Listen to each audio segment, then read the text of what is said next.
রান্নাঘরের সবথেকে সহজলভ্য এবং গুরুত্বপূর্ণ একটি উপাদান হলো পেঁয়াজ।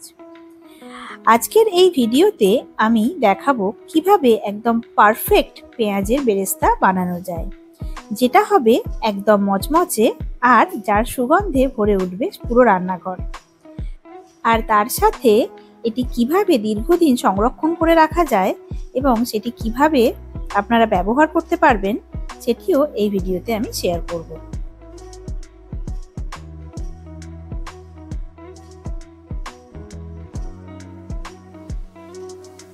বেরেস্তা বানানোর জন্য আমি প্রায় 1 কেজি মতো পেঁয়াজ এখানে নিয়ে নিয়েছি। বেশ বড় বড় সাইজের পেঁয়াজ আমি এখানে নিয়েছি। আপনারা আপনাদের পছন্দ মতো যেমন খুশি সাইজের পেঁয়াজ নিতেই পারেন। পারফেক্ট ভাবে বেরেস্তা বানানোর জন্য পেঁয়াজ কিভাবে কাটতে হবে সেটা খুবই ইম্পর্টেন্ট।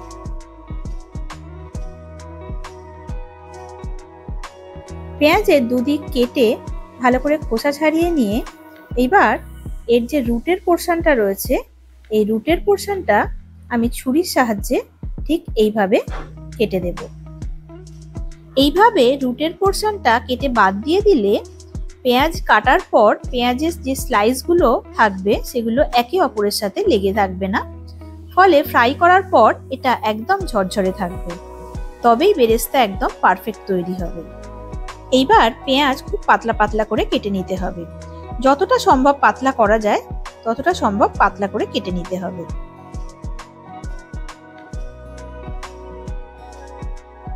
দেখুন পেঁয়াজ কতটা পাতলা করে কাটা হয়েছে, আর একটু হাতের সাহায্যে প্রেস করলেই এটা একে অপরের থেকে আলাদা হয়ে যাচ্ছে।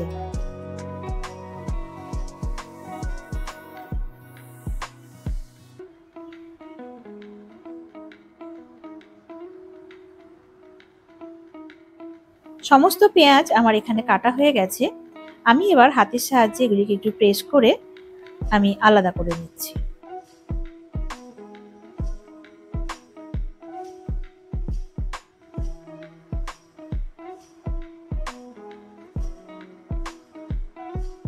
এইবার একটি কড়াইয়ের মধ্যে আমি নিয়ে নিয়েছি বেশ কিছুটা পরিমাণ তেল। তেল এখানে একটু বেশি পরিমাণ নিতে হবে। আমি এখানে সরষের তেলের ব্যবহার করেছি, আপনারা যে কোনো তেলের ব্যবহারই এখানে করতে পারেন। তেল খুব ভালো মতো গরম হয়ে গেলে আমি এর মধ্যে দিয়ে দেব বেশ কয়েকটা ছোট এলাচ। ছোট এলাচ আমি এখানে ফাটিয়ে দিয়ে দিয়েছি। এটা আপনারা নাও ব্যবহার করতে পারেন, তবে এটা ব্যবহার করলে পেঁয়াজের বেরেস্তার স্বাদেই নয় গন্ধেও একদম ভরপুর হয়ে উঠবে। তেল খুব ভালোভাবে গরম হয়ে গেলে এবার কেটে রাখা সমস্ত পেঁয়াজ অল্প অল্প করে এর মধ্যে দিয়ে দিতে হবে, তবে দেবার সময় খুবই সাবধানতা অবলম্বন করতে হবে।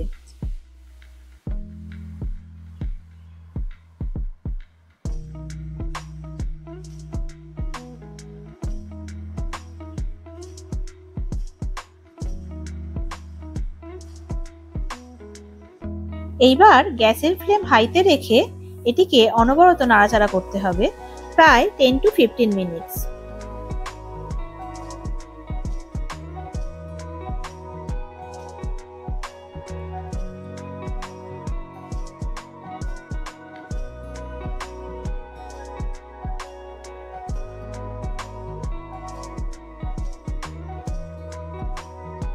টেন টু 15 মিনিটস পর আস্তে আস্তে পেঁয়াজের মধ্যে হালকা কালার আসতে শুরু করেছে।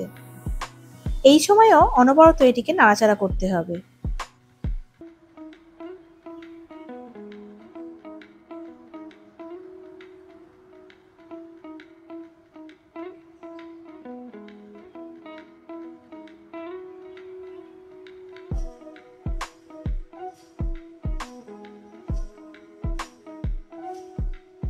দেখুন প্রায় 10 মিনিট পর পেঁয়াজের কালার আস্তে আস্তে চেঞ্জ হয়ে আসছে এবং এটা তেলের ওপর ভেসে উঠছে।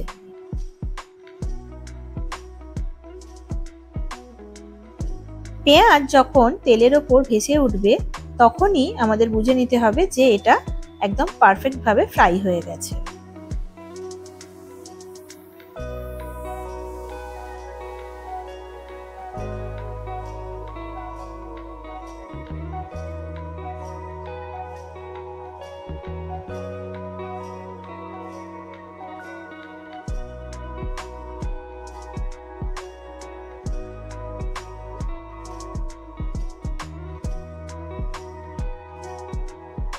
পেঁয়াজের মধ্যে যখন হালকা কালার আসতে শুরু করবে তখনই এটাকে তুলে নিতে হবে। খুব বেশি গোল্ডেন হওয়া পর্যন্ত যদি অপেক্ষা করা হয় তাহলে তেলের টেম্পারেচারের কারণে পেঁয়াজগুলো অনেক কালো হয়ে যেতে পারে বা পুড়ে যেতে পারে। আর পেঁয়াজ যদি একবার পুড়ে যায় তাহলে এর মধ্যে যে মিষ্টি ভাবটা রয়েছে সেটা চলে যাবে আর পেঁয়াজ খুব তেঁতো হয়ে যাবে। যে কোনো রান্নাতে দিলে সেই রান্নাগুলো তেঁতো হয়ে যাবে। তাই এটি হালকা কালার আসতে শুরু করলেই তুলে নিতে হবে। ওপরে তুলে নেওয়ার পর পেঁয়াজের টেম্পারেচার বেশি থাকার কারণে পেঁয়াজগুলো আরো বেশি গোল্ডেন হয়ে যাবে। তেল থেকে তুলে নেওয়ার সাথে সাথেই ভাজা পেঁয়াজগুলোকে একটা কিছুর সাহায্যে খুব তাড়াতাড়ি এগুলোকে স্প্রেড করে দিতে হবে যাতে এটা ঠান্ডা হয়ে যায়। এর মধ্যে টেম্পারেচার বেশি থাকার জন্য পেঁয়াজগুলো পুড়ে কালো হয়ে যাবে আর স্বাদেও হবে তেঁতো।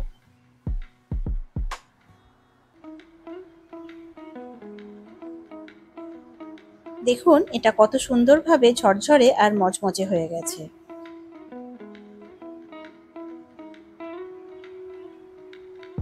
এইবার একটি এয়ারটাইট কন্টেনারের মধ্যে টিস্যু পেপার দিয়ে পেঁয়াজের বেরেস্তা রেখে দিতে হবে।